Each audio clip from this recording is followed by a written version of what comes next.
Welcome to the best of Hindsight Tonight. I'm Damian Muziani, and here is this week's theme. Enjoy. That's what Grammy-winning rapper Doja Cat did when she tried to ask Stranger Things cast member Noah Schnapp to help her hook up with co-star Joseph Quinn. She said she couldn't find him on Instagram, apparently. Really, Doja? We literally typed the word Joseph on Instagram and his profile was at the tippy top. Take several seats, sis. Schnapp posted the DM exchange publicly, a Gen Z faux pas, so 26-year-old Doja then ripped 17-year-old Schnapp on TikTok Live, calling him a snake and a weasel, and you can bet your entire fortune that if a 26-year-old man asked a 17-year-old girl to help him get laid and then called her a reptile, he would have been canceled now. Luckily for Justice, Schnapp also just happens to have 26 million rabid Stranger Things fans following him on TikTok, and many of them took it to the cat, also telling her to take several seats. Doja then took it to Twitter and changed her handle to "I'm better than you" because class. But believe it or not, this is the same person, separated by 53 years. Convicted murderer and one-time Charles Manson follower Leslie Van Houten is finally expected to be released from prison in the next few weeks. She helped to ritualistically kill Leno and Rose LaBianca in their own home in 1969, and she's been a guest of California for over 5 decades. Parole officials say she is no longer a danger to society since we no longer have violent, fanatic followers walking the streets today.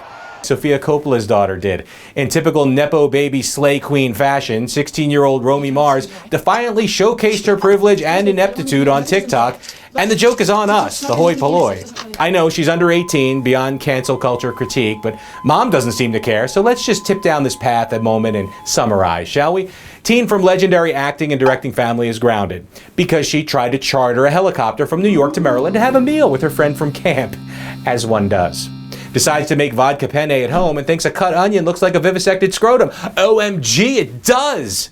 Records the entire video in that annoying, choppy, sped-up voice Gen Z filter thing, and the result is a clip that's even more viscerally painful to watch than Grandpop's God-awful Finian's Rainbow movie. Why is the joke on us? 65 million views. Author Nancy Crampton Brophy was convicted of second-degree murder last week in the shooting death of her husband, Daniel, in Oregon. The jury pored over tons of evidence, but what sealed Nancy's fate was when they saw a popular essay she wrote with the telltale title called "How to Murder Your Husband." Guilty. See, it's not hard. Brophy now plans to write a sequel called "How to Fuck Up Everything and Die in Prison." Like the one Paris Hilton has. You know that dumb blonde image she's been associated with all her life? Well, turns out, gotcha. You're the dummy, because her new memoir reveals that it was all just an act, ingeniously designed to make you think she was stupid. Let's review. Paris did super smart things like make a sex tape, which turned her into a whore household name while risking the status of the $14.2 billion Hilton family dynasty.